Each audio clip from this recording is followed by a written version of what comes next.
दोस्तों एक बार फिर से स्वागत है आपका प्रजापति न्यूज में।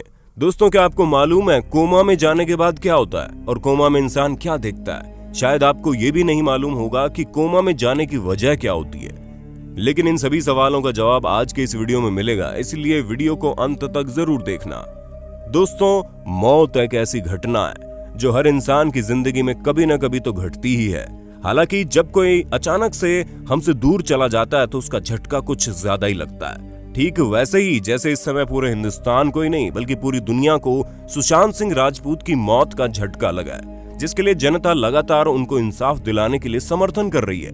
और इस केस से जुड़ी जितनी भी नई इंफॉर्मेशन होगी वो हमारे चैनल पर आपको देखने को मिलेगी।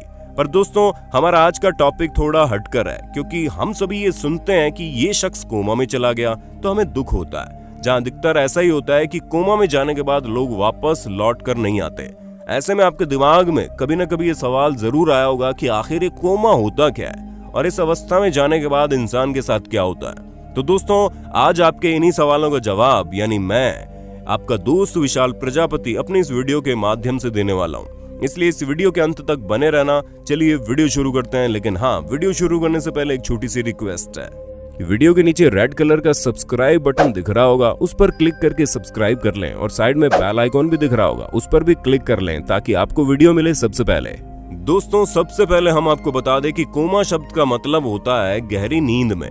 ऐसे में कोमा एक लंबी बेहोशी की हालत को कहा जा सकता है और ऐसा तब होता है जब दिमाग पर कोई गंभीर चोट लगती है या फिर किसी और कारण से दिमाग के अंदर रक्त संचार में गतिरोध उत्पन्न हो जाता है और इस हालत में मरीज का दिमाग या तो सो जाता है या मर जाता है। पर दोस्तों शरीर पूरी तरह से एक नॉर्मल इंसान की तरह काम करता है। पर दोस्तों कोमा में गए इंसान को कानूनी तौर पर जिंदा नहीं माना जाता, क्योंकि कानून की नजर में इंसान तब जिंदा है जब तक उसका दिमाग जिंदा है। और इस चीज की सबसे बड़ी वजह यही है कि हम जो भी देखते हैं सुनते हैं उसका माध्यम भले ही हमारी आंख, कान, नाक वगैरह वगैरह हो, लेकिन ये सभी चीजें समझने के योग्य सिर्फ और सिर्फ हमारा दिमाग ही है। क्योंकि आंखें तो बस आईना या कैमरे की तरह हैं, जहां उस पर सिर्फ प्रकाश पड़ता है, लेकिन उस प्रकाश से तस्वीरें सिर्फ और सिर्फ हमारा दिमाग ही तो बनाता है। ठीक ऐसे ही कान में जब कोई ध्वनि पहुंचती है तो कंपन होता है, लेकिन उस कंपन से आवाज या शब्द बनाने की क्षमता सिर्फ और सिर्फ हमारे दिमाग के पास है।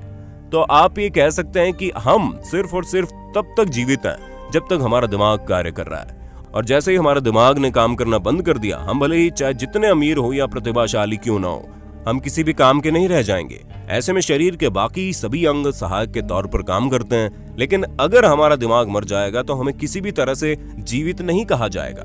हालांकि ये सब तो कानूनी बातें हैं, पर अगर हम विज्ञान के तौर पर बात करें तो दोस्तों विज्ञान की दृष्टि में किसी भी इंसान को मरा हुआ तभी माना जाएगा जब उसके दिल की धड़कनें चलनी बंद हो जाए, क्योंकि इस अवस्था में व्यक्ति का दिमाग भी जीवित नहीं रह सकता। और इसकी सबसे बड़ी वजह यही है कि एक बार अगर कोई व्यक्ति कोमा में चला गया तो इस बात के कम आसार है कि वो वापस से जीवित हो पाए, लेकिन अगर किसी की धड़कनें रुक गई तो उसे वापस से जिंदा कर पाना लगभग नामुमकिन होता है। और इसी वजह से विज्ञान की नजर में दिल की धड़कन रुक जाने पर ही व्यक्ति को मृत घोषित किया जाता है। और अगर सभी चीजों को क्रम में रखें तो हमें ये पता चलेगा कि सबसे पहले दिल धड़कना बंद करता है, फिर शरीर में खून और ऑक्सीजन का प्रवाह रुकता है, उसके बाद ऑक्सीजन की सप्लाई न मिलने के कारण दिमाग काम करना बंद कर देता है। लेकिन जब ये काम उल्टा हो जाता है तो कोमा कहलाता है, जिसमें दिल की धड़कन रुकने से पहले ही दिमाग ठप पड़ जाता है। दोस्तों कोमा को दो श्रेणियों में विभाजित किया गया है, वो जिसमें बेहोश व्यक्ति के दिमाग में कोई हलचल नहीं होती और इस अवस्था को ब्रेन डेड भी कहा जाता है। और दोस्तों दूसरी वो श्रेणी होती है जिसमें बेहोश व्यक्ति के दिमाग में हलचल देखी जा सकती है।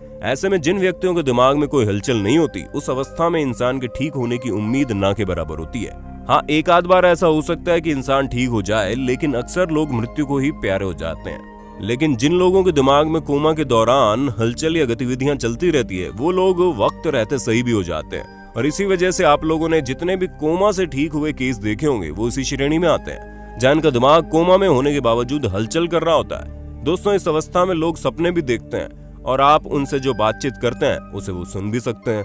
हम आपको बता दें ऐसे कई सारे केस सामने आए हैं जहां पर कोमा से निकलकर वापस जिंदा होने वाले लोगों ने ये बोला कि कोमा किसी नर्क से कम नहीं है। जिनमें एक व्यक्ति का तो ये भी कहना था कि कोमा के दौरान उन्हें ये महसूस होता था कि उनके चारों तरफ धुआं ही धुआं है, साथ ही हर तरफ बर्फ भी गिर रही है और उन्हें जबरदस्त ठंड भी लगती है। हालांकि हर इंसान का कोमा से निकलने के बाद एक अलग एक्सपीरियंस होता है, लेकिन अधिकतर लोगों को कोमा में जाने के बाद वैसा ही महसूस होता है जैसा मरकर वापस लौट कर आने वाले लोगों को होता है, जिसे हम नियर डेथ एक्सपीरियंस कह सकते हैं। ऐसे में दोस्तों आप समझ गए होंगे कि कोमा में जाने के बाद इंसान के साथ क्या होता है और क्या नहीं। और हम तो हमेशा यही उम्मीद करेंगे ईश्वर इंसान को किसी भी अवस्था में क्यों ना भेज दे, लेकिन कभी उसे कोमा में न जाना पड़े, क्योंकि वाकई में बहुत ज्यादा खतरनाक और दर्दनाक होता है।